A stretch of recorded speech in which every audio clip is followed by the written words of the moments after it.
But you just don't realize how much I love you.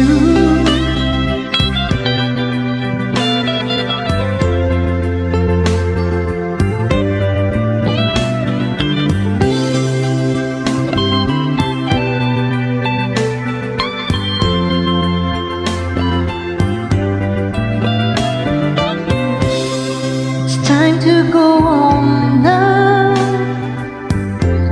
and I've got that aching head. So I give her the car keys. She helps me to bed, and then I tell her as I turn out the light, I say, my darling, you are wonderful tonight.